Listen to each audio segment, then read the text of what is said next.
आज हम डिस्कस कर रहे हैं addition of vectors by rectangular components. इससे पहले हमने एडिशन ऑफ टू और थ्री वेक्टर्स को डिस्कस किया है, जिसमें हमने दो या दो से ज्यादा वेक्टर्स को हेड टू टेल रूल्स के मुताबिक ऐड किया है और उससे हमारे पास एक रिजल्टेंट वेक्टर आया है। लेकिन अगर हमें दो वेक्टर्स है या दो से ज्यादा वेक्टर्स है, उसकी रेक्टेंगुलर कंपोनेंट हमें दिए गए हैं और हमसे ये कहा गया है कि इसका रिजल्टेंट वेक्टर फाइंड आउट करें, तो उन रेक्टेंगुलर कंपोनेंट्स के थ्रू हम कैसे magnitude of resultant vector find out करेंगे और कैसे उसकी डायरेक्शन को फाइंड आउट करेंगे। तो आज के इस लेक्चर में हम रिजल्टेंट वेक्टर को फाइंड आउट करेंगे by the addition of rectangular components. Rectangular components क्या है, इसको भी हम डिस्कस कर चुके हैं पिछले लेक्चर में, जिसका नाम है रिजोल्यूशन ऑफ वेक्टर्स। तो रेक्टेंगुलर कंपोनेंट्स के थ्रू हम कैसे एक रिजल्टेंट वेक्टर का मैग्नीट्यूड फाइंड आउट कर सकते हैं, इसके लिए मैं एक कोऑर्डिनेट सिस्टम ड्रा करता हूं। ये हमारे पास कोऑर्डिनेट सिस्टम हो गया। इस सिस्टम में ये हमारे पास एक्स एक्सिस है और ये हमारे पास वाई एक्सिस है। अब मैं सपोज करता हूं कि हमारे पास दो वेक्टर्स है। एक वेक्टर ये है जिसको मैं नाम देता हूं कि ये वेक्टर ए है और ये एक्स एक्सिस के साथ कुछ एंगल थीटा बना रहा है, जिसको मैं नाम देता हूं कि ये थीटा 1 है। और मैं एक दूसरा वेक्टर यहाँ पे ड्रा कर रहा हूँ कि ये हमारे पास एक दूसरा वेक्टर है, जिसको मैं नाम देता हूँ कि ये वेक्टर बी है और ये एक्स एक्सिस के साथ मैं सपोज कर रहा हूँ कि थीटा 2 का एंगल बना रहा है। अब हमने इन दो वेक्टर्स का रिजल्टेंट वेक्टर फाइंड आउट करना है by the addition of rectangular components. तो इसके लिए सबसे पहले मैं क्या करता हूँ कि इस वेक्टर को इस वेक्टर के साथ हेड टू टेल रूल के मुताबिक ऐड करता हूँ। तो यहाँ से इसको मैं उठा के यहाँ पे इसके साथ मैं ऐड करता हूँ और ये वेक्टर बी जो है ये भी मैं यहाँ से कॉपी करके यहाँ पे ले आता हूँ। वेक्टर बी को वेक्टर ए के साथ इस तरह ऐड करना है कि जो एंगल यहाँ पे एक्स एक्सिस के साथ बनती है वो एंगल यहाँ पे भी बन रही हो। तो ये हमने दो वेक्टर्स को आपस में ऐड किया है। यहाँ पे इसका रिजल्टेंट मैं ड्रा करता हूँ। According to head to tail rule मैं क्या करता हूँ कि पहले वेक्टर का टेल और दूसरे वेक्टर का हेड इसको आपस में मैं मिला लेता हूँ। तो ये हमारे पास रिजल्टेंट वेक्टर हो गया और इसको मैं नाम देता हूँ कि आर रिजल्टेंट वेक्टर है और ये वेक्टर बराबर है वेक्टर ए के, मैं यहाँ पे वेक्टर ए लिखता हूँ, प्लस वेक्टर बी के बराबर है। तीसरा स्टेप हमने ये करना है कि इन तीनों वेक्टर्स को हमने रिजॉल्व करना है इनटू इट्स कंपोनेंट्स। तो सबसे पहले मैं क्या करता हूँ कि इन तीनों वेक्टर्स का सिर्फ और सिर्फ एक्स कंपोनेंट ड्रा करता हूँ। तो सबसे पहले मैं वेक्टर ए का एक्स कंपोनेंट ड्रा करता हूँ। तो वेक्टर ए का एक्स कंपोनेंट जो बनेगा वो कुछ यो बनेगा अलोंग एक्स एक्सिस। इस कंपोनेंट को मैं नाम देता हूँ, चूंकि ये वेक्टर ए का एक्स कंपोनेंट है तो इसको मैं नाम देता हूँ कि ए एक्स। सिमिलरली मैं इस वेक्टर बी का एक्स कंपोनेंट ड्रा करता हूँ। तो इसका एक्स कंपोनेंट मैं ये ड्रा कर लेता हूँ और इस कंपोनेंट को मैं नाम देता हूँ कि ये बी एक्स है, चूंकि ये वेक्टर बी का एक्स कंपोनेंट है तो इसको मैं नाम देता हूँ बी एक्स। अब हमने क्या करना है कि मैं ऐसा भी कर सकता हूँ कि इस वेक्टर को मैं यहाँ पे ले आऊं। तो लिहाजा मैं इस वेक्टर को यहाँ पे लेके इस वेक्टर ए एक्स के साथ मैं ऐड करता हूँ और यहाँ पे मैं इसके साथ लिखता हूँ कि ये वेक्टर बी एक्स हो गया। तो वेक्टर ए का कंपोनेंट ये हो गया और वेक्टर बी का कंपोनेंट ये हो गया। अब हमने क्या करना है कि इस वेक्टर आर को रिजॉल्व करना है। तो इस वेक्टर आर का एक्स कंपोनेंट जो है वो यहाँ पे बनेगा, तो इसको मैं यहाँ पे ड्रा कर देता हूँ और इसको मैं नाम देता हूँ कि ये चूंकि आर का एक्स कंपोनेंट है तो मैं इसको नाम देता हूँ आर एक्स। अब हमने क्या करना है कि मैथमेटिकली इसको हमने लिखना है।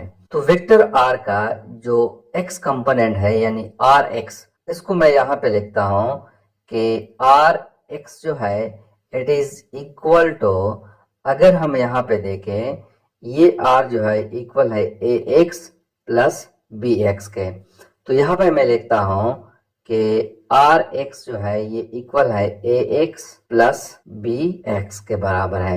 या इसको मैं इस तरह भी लिख सकता हूँ कि R X I unit vector is equal to A X I unit vector plus B X I unit vector. इसको मैं नाम देता हूँ कि ये इक्वेशन नंबर 1 है। या इसको हम इस तरह भी लिख सकते हैं कि आर एक्स का magnitude it is equal to magnitude of A X plus B X के बराबर है।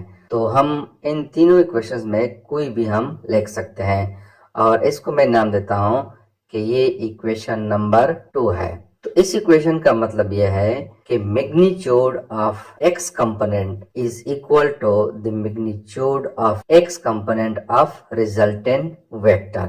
अब इसके बाद हमने क्या करना है कि इन तीनों वेक्टर्स की y कंपोनेंट हमने ड्रा करनी है। तो सबसे पहले मैं a का y कंपोनेंट ड्रा करता हूँ।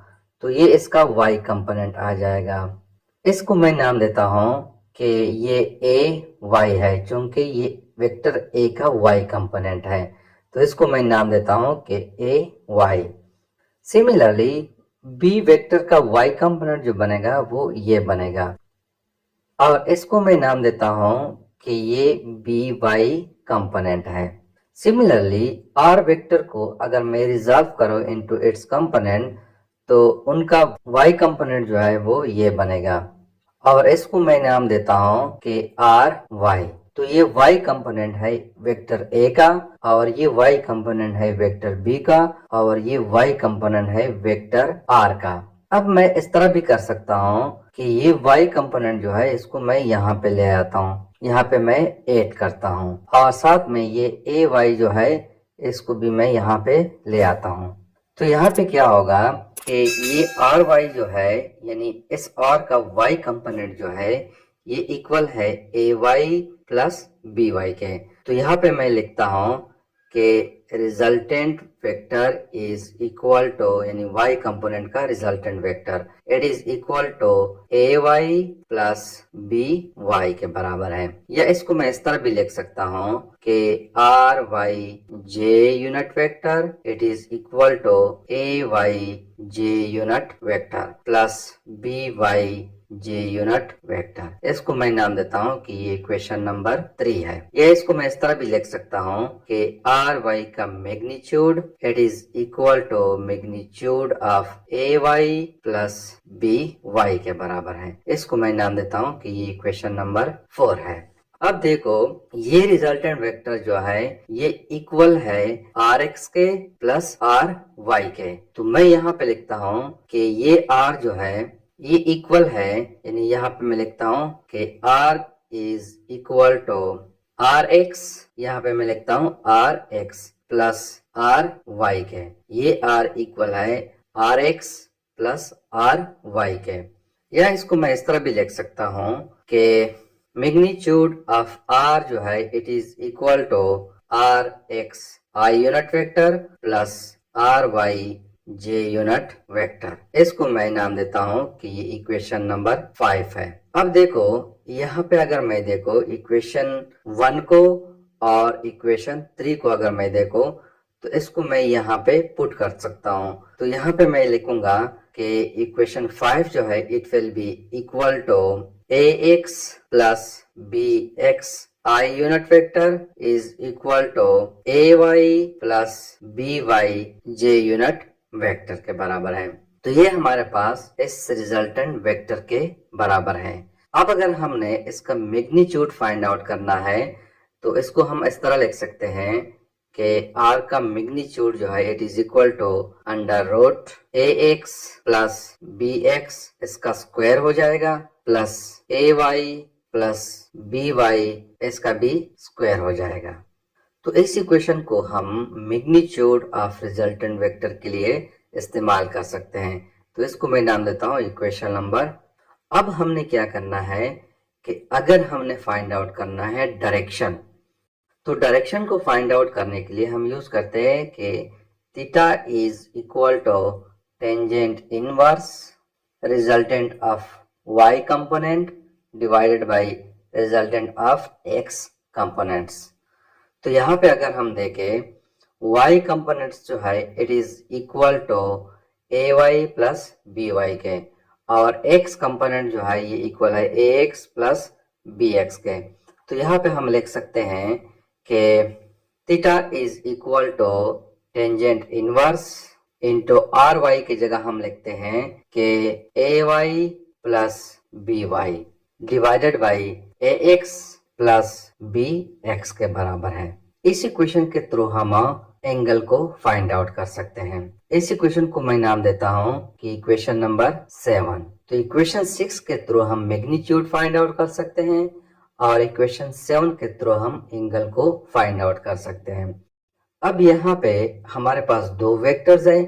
अगर हमारे पास बहुत सारे वेक्टर्स हैं तो इक्वेशन 6 को मैं इस तरह लिख सकता हूँ कि मैग्नीट्यूड ऑफ आर कंपोनेंट जो है it is equal to under root into A X plus B X plus C X plus so on, इसका स्क्वायर हो जाएगा। और साथ में y कंपोनेंट्स हो जाएंगे A Y plus B Y plus C Y plus so on. इस तरह हम इसको ऐड करेंगे तो इसका मैग्नीट्यूड हो जाएगा। सिमिलरली हम इक्वेशन 6 को इस तरह लिखेंगे कि theta is equal to tangent inverse into A Y plus B Y plus C Y plus so on divided by A X plus B X plus C X and so on. तो इस तरह अगर हमारे पास 3 vectors है, 4 vectors है या इससे भी ज्यादा वेक्टर्स है तो हम इक्वेशन 7 और इस इक्वेशन 8 को यूज कर सकते हैं according to the numbers of vectors. अब अगर हम इस इक्वेशन 8 को देखें, इस इक्वेशन 8 में ये जो थीटा है ये पॉजिटिव एक्स एक्सिस के साथ अगर कोई वेक्टर बनाए तो ये वो थीटा है। तो वेक्टर्स जो है हमारे पास फर्स्ट क्वाड्रेंट में भी हो सकते हैं, सेकंड क्वाड्रेंट में भी हो सकते हैं, थर्ड में हो सकते हैं और फोर्थ में भी हो सकते हैं। तो नॉर्मली ये होता है कि जो वेक्टर जिस क्वाड्रेंट में होता है तो उस क्वाड्रेंट में जो एक्सिस उसके करीब होता है, चाहे वो नेगेटिव एक्स एक्सिस हो या पॉजिटिव एक्सिस हो, तो वो एंगल हम कंसीडर करते हैं। इसके हम कुछ एग्जांपल ले सकते हैं कि फॉर एग्जांपल ये हमारे पास कोऑर्डिनेट सिस्टम है। इस कोऑर्डिनेट सिस्टम में अगर हमारे पास फॉर एग्जांपल वेक्टर ये है तो इस सिचुएशन में एंगल ये बन रहा है पॉजिटिव एक्स एक्सिस के साथ, तो ये थीटा है। तो इस सिचुएशन में हम जो इक्वेशन लिखेंगे कि theta is equal to, for example इस थीटा को मैं नाम देता हूँ ये वाला थीटा, इसको मैं नाम देता हूँ थीटा आर। तो थीटा आर जो है ये इस थीटा के बराबर हो जाएगा।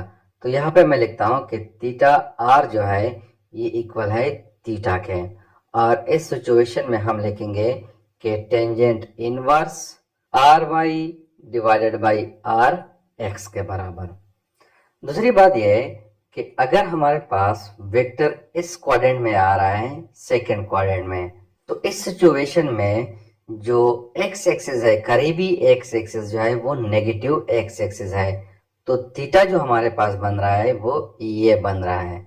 लेकिन हमारे पास ये वाला थीटा जो है थीटा आर ये अलोंग पॉजिटिव एक्स एक्सिस है। इस इक्वेशन में जो थीटा है ये वाला थीटा जिसको मैंने यहाँ पे थीटा आर का नाम दिया है, ये अलोंग पॉजिटिव एक्स एक्सिस के साथ जो एंगल बन रहा है वही है। तो यहाँ पे मैं इसको ड्रा करता हूँ कि ये एंगल बन रहा है और ये एंटी क्लॉकवाइज डायरेक्शन में हम लेंगे, तो ये थीटा आर हो गया, ये वाला थीटा हो गया। तो इस सिचुएशन में ये एंगल किस चीज के बराबर हो जाएगा? देखो अगर हम यहाँ से एंगल स्टार्ट करें तो यहाँ से लेकर यहाँ तक 180 डिग्री बन रहा है।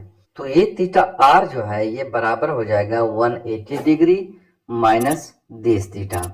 तो इस सिचुएशन में हम लिख सकते हैं कि ये थीटा आर जो है it is equal to 180 degree minus theta. Similarly अगर वेक्टर यहाँ पे है थर्ड क्वाड्रेंट में है तो इस सिचुएशन में ये वेक्टर एंगल बना रहा है नेगेटिव एक्स एक्स के साथ, तो यहाँ पे थीटा ये बन जाएगा और थीटा आर जो है ये बन जाएगा। यहाँ से अगर हम स्टार्ट करें यहाँ तक 180 डिग्री है प्लस दिस थीटा हो जाएगा।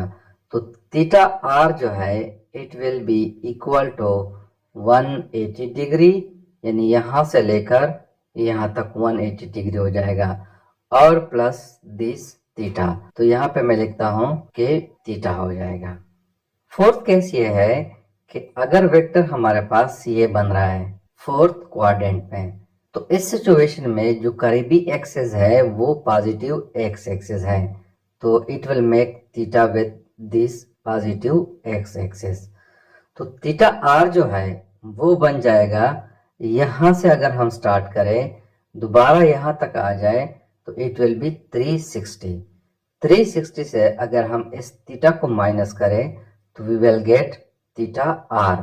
तो यहाँ पे मैं लिखता हूँ कि थीटा आर जो है it is equal to 360 degree minus theta. तो इसी तरह हम थीटा आर की वैल्यू डिसाइड कर सकते हैं अकॉर्डिंग टू द क्वाड्रेंट के वेक्टर जो है कौन से क्वाड्रेंट में है। तो it's are about the addition of vector by rectangular components. Thank you.